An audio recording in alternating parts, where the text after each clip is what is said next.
मेरे प्यारे मित्रों नमस्कार।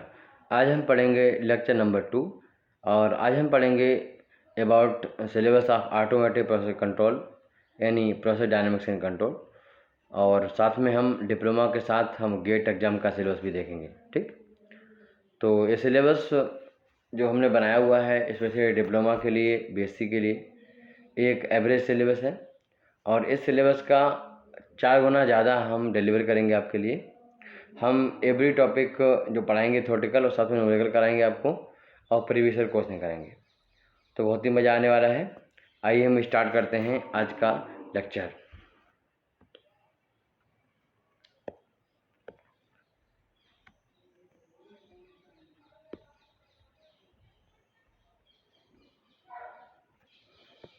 हम केमिकल गुरु सिस्टम में आपका स्वागत करते हैं। अगर आप हमारा क्लास यूट्यूब पर देख रहे हैं तो हम आपसे कहेंगे आप डाउनलोड कर लिए एप्लीकेशन केमिकल गुरु, एंड्रॉयड एप्लीकेशन प्ले स्टोर से, और उसका iOS वर्जन भी आपको मिल जाएगा अगर हमसे कॉन्टैक्ट करोगे तो। फिलहाल हम सिलेबस फोकस करते हैं। सिलेबस सबसे पहले हम यूनिट पढ़ेंगे इंट्रोडक्शन, जिसमें कॉन्सेप्ट ऑफ ऑटोमेटिक कंट्रोल। जो ऑटोमेटिक कंट्रोल है होता क्या है, उसमें ऑटोमेटिक का मतलब क्या है, कंट्रोल का मतलब क्या है, प्रोसेस का मतलब क्या है, वो हम आपको बताएंगे। Advantage of automatic control, automatic जो कंट्रोल सिस्टम जो लॉन्च हुआ है, हमारे सामने आया है, इससे बहुत सारी दिक्कतें थी जो पहले वो दूर हो गई हैं। तो इससे फ़ायदा क्या हुआ है वो हम यहाँ पढ़ेंगे। मैनुअल और ऑटोमेटिक कंट्रोल में का डिफरेंस है वो पढ़ेंगे। 2 प्रकार डायग्राम हम पढ़ते हैं, एक फिजिकल डायग्राम जिसे फिजिकल फ्लो डायग्राम, एक वो दूसरे बोलते हैं ब्लॉक डायग्राम। फिजिकल डायग्राम क्या होते हैं और ब्लॉक डायग्राम क्या होते हैं, में अंतर क्या है, कैसे रिप्रेजेंट करते हैं, वो हम आपको बताएंगे। और अगर इसमें संबंधित कोई क्वेश्चन है, प्रीवियस ईयर क्वेश्चन है, उनको भी हम डिस्कस यहाँ पर करेंगे। फिर हमारा यूनिट 2 स्टार्ट होती है, जिसमें हम सबसे पहले आपको इनपुट क्या होता है, इनपुट कितने प्रकार का होता है बताएंगे। कंट्रोलिंग मीन्स क्या होता है, एक्चुएटिंग मीन्स क्या होता है, मेजरिंग मीन्स क्या होता है, फाइनल कंट्रोल एलिमेंट क्या होता है, इनमें सॉफ्टवेयर कौन कौन से, हार्डवेयर कौन कौन से बताएंगे। तो सारी चीज़ें यूनिट 2 में हम यहाँ डिस्कस करेंगे।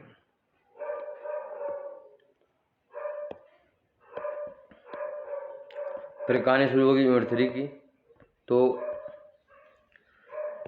यूनिट 3 में हम पढ़ेंगे प्रोसेस कैरेक्टरिस्टिक, जैसे process variable, process degree of freedom, forcing function किसे कहते हैं, स्टेप फंक्शन किसे कहते हैं, रैम्प फंक्शन किसे कहते हैं, इम्पल्स फंक्शन क्या होता है, मतलब इस टाइप के इनपुट। हम किसी भी इक्विपमेंट को कोई इनपुट देंगे तो मुझे वहाँ से आउटपुट मिलेगा, मगर जो आउटपुट मिलेगा वो इनपुट पर आधारित होगा, जैसा इनपुट वैसा आउटपुट। तो इनपुट हम कई प्रकार से दे सकते हैं, रैम्प है, इम्पल्स है, साइनसॉइडल है, लाप्लास। अच्छा, इसके साथ में क्या है, लाप्लास ट्रांसफॉर्मेशन जो है क्या होता है, हम क्यों यूज करते हैं। अगर कोई डिफरेंशियल इक्वेशन है उसको सिंपल इक्वेशन में कन्वर्ट करना है, डिफरेंशियल इक्वेशन को सिंपल इक्वेशन में कन्वर्ट करने के लिए हम क्या करते हैं, लाप्लास ट्रांसफॉर्मेशन का यूज करते हैं। तो वो हम यहाँ पर पढ़ेंगे।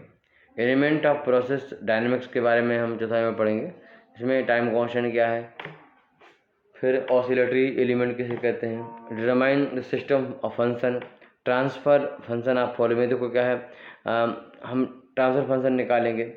बहुत सारे हमारे पास एग्जाम्पल लेंगे, कुछ एग्जाम्पल फर्स्ट ऑर्डर के होंगे 5-6 और 1-2 ऐसे होंगे सेकेंड ऑर्डर के हैं। उन सभी सिस्टम के लिए हम क्या करेंगे, ट्रांसफ़र फंक्शन निकालेंगे। ट्रांसफ़र फंक्शन निकालते हैं, इसका मतलब ये है कि हम किसी भी सिस्टम को एक इनपुट देते हैं और सिस्टम से मिलता है आउटपुट। तो आउटपुट का और इनपुट का रिलेशन क्या है, उन दोनों का रेशियो क्या है, that is called transfer function. तो हम ट्रांसफर फंक्शन निकालेंगे। बहुत सारे बीच में उनको ब्लॉक डायग्राम भी बनाएंगे उन चीज़ों के, और उनका फिजिकल डायग्राम भी बनाएंगे। First order system time constant element, 4 से 5 एग्जाम्पल देंगे जो फर्स्ट ऑर्डर सिस्टम है या फिर उन्हें टाइम कांस्टेंट एलिमेंट कहते हैं, क्योंकि सबकी इक्वेशन में टाइम कांस्टेंट आएगा। तो जैसे कि नेक डबल थर्मामीटर, हमारे पास नॉर्मल थर्मामीटर है, वो एग्जाम्पल है फर्स्ट ऑर्डर सिस्टम का। तो उसका ट्रांसफर फंक्शन क्या है वो हम पढ़ेंगे। स्टर टैंक हीटर जो है, स्टर टैंक हीटर हम उसमें हीटिंग कर रहे हैं और स्टरिंग भी कर रहे हैं, तो वहाँ पर वो फर्स्ट ऑर्डर को फॉलो करता है, मतलब उसमें सिंगल टाइप का रेजिस्टेंस लगता है। तो हम उसको उसका ट्रांसफर फंक्शन निकालेंगे। अगर कहीं पर 2 कंपाउंड की मिक्सिंग कर रहे हैं तो मिक्सिंग करना भी एक प्रोसेस है। तो वो प्रोसेस जब हम करते हैं तो वहाँ भी क्या हो रहा है कि कुछ चेंजेस हुआ है। प्रोसेस से हमारा मतलब है कि केमिकल रिएक्शन से नहीं है, हमारा मतलब है कुछ चेंजेस से। मतलब हमने कोई कंपाउंड ए लिया, उसमें बी मिला है, तो कंपोजिशन चेंज हुआ ना हुआ, तो यहाँ पर चेंज हो रहा है, तो हम उस प्रोसेस को, फर्स्ट वाले प्रोसेस को हम उसका ट्रांसफर फंक्शन निकालेंगे। ऐसे ही हमारे पास आरसी सर्किट है, तो हम उसके बारे में हम देखेंगे। ठीक, रेजिस्टेंस और अदर जो चीज़ें हैं उनके बारे में, जी क्या बोलते हैं हम, कैपेसिटर है ना, रेजिस्टेंस कैपेसिटर सिस्टम, उसके बारे में। इसका लिक्विड लेवल सिस्टम है, कोई हम उसमें इनपुट डाल रहे हैं, क्या फीड डाल रहे हैं, और उसका आउटपुट क्या होगा, उससे उसका उसका जो लेवल है टैंक का बढ़ेगा, तो उनके बीच में कैसे निकलेगा relation. Two time constant type liquid vessel cascade. अगर ऐसे ही हम दो टैंक ले लें, उनको सीरीज में ऐड कर दें या फिर पैरेलल में ऐड कर दें, तो वहाँ पर भी क्या होता है, डबल दो बार टाइम कांस्टेंट टाउ 1 टाउ 2 आ जाता है, तो उसके लिए भी हम ट्रांसफर फंक्शन निकालेंगे।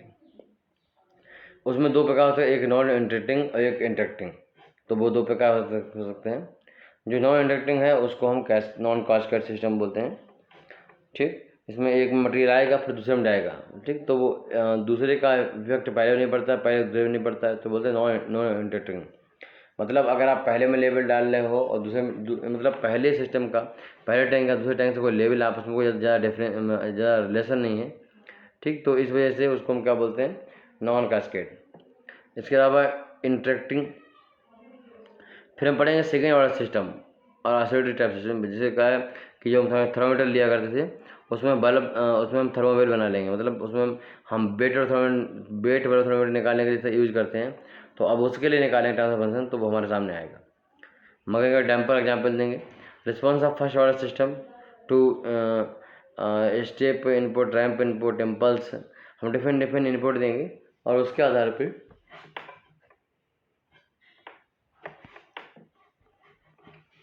आउटपुट चेक करेंगे, चाहे फर्स्ट ऑर्डर हुआ या फिर सेकेंड ऑर्डर। और बहुत सारे न्यूमेरिकल हम करने वाले हैं। पाँचवा जो और ये यूनिट है, उसमें block diagram of control system. Control system क्या होता है, नेगेटिव पॉजिटिव फीडबैक सिस्टम क्या है, सर्वो सिस्टम क्या है, रेगुलेटरी सिस्टम क्या है, ये आप पढ़ोगे। Control valve mechanism, energy transfer function, element of controller, proportional control, integral control. कई प्रकार के कंट्रोलर हम यूज करते हैं। कंट्रोलर जो होते हैं वो कंट्रोल वाल्व कितना परसेंट खोलना है मुझे, उसके लिए कंट्रोल करते हैं, तो वो कई प्रकार के हो सकते हैं, जैसे कि पी हो सकता है, पीआई हो सकता है, पीआईडी हो सकता है। इसमें लिखा हुआ है कि प्रोपोर्शनल कंट्रोलर मतलब पी कंट्रोलर, पी टाइप का, और इंटीग्रल कंट्रोलर मतलब आई टाइप का, प्रोपोर्शनल इंटीग्रल कंट्रोलर मतलब पीआई, प्रोपोर्शनल डेरिवेटिव कंट्रोल मतलब पीडी, और इसके अलावा प्रोपोर्शनल इंटीग्रेटेड डेरिवेटिव मतलब पीआईडी। ठीक, इसके अलावा ऑन ऑफ टाइप का टॉप टू पोजीशन कंट्रोल। ये सारी चीज़ हम यहाँ पर पढ़ने वाले हैं। कुछ स्टैंडर्ड जो ब्लॉक डायग्राम है उनके बारे में पढ़ेंगे और पीएनआरडी वगैरह के बारे में पढ़ेंगे।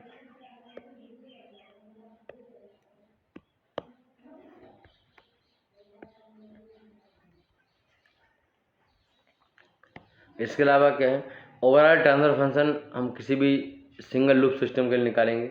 Overall transfer function for a change in set point, हमारे पास ओवरऑल सिस्टम है, उसमें सेट पॉइंट चेंज कर रहे हैं, तो उसके हिसाब से फिर हमारा ट्रांसफर फंक्शन क्या होगा, और लोड में चेंज कर रहे हैं तो फिर ट्रांसफर फंक्शन क्या होगा, ओवरऑल ट्रांसफर फंक्शन क्या होगा मल्टीपल लूप के लिए, और इसके अलावा यूनिट स्टेप रिस्पॉन्स क्या होगा, वो सारी चीज़ें हम यहाँ पर देखेंगे। Proportional control at start heater for set point change and local change, वो सारी चीज़ें हम यहाँ पर पढ़ने वाले हैं। Proportional integral control for tank heater,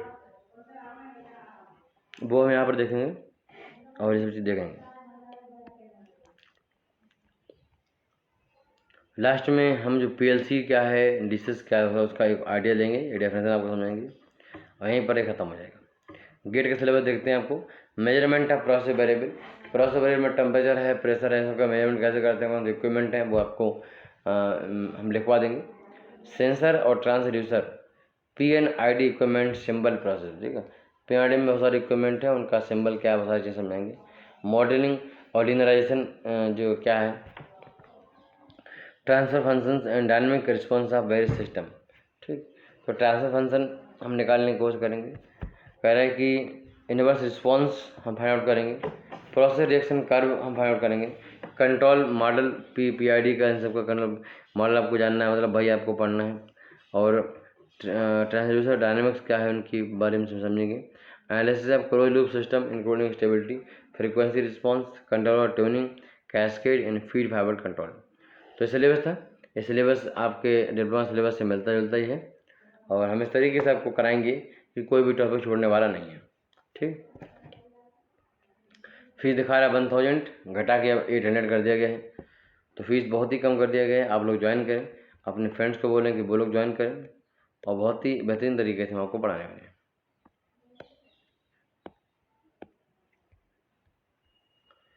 survey order में देखो कि 7 सर्वे ऑर्डर हैं।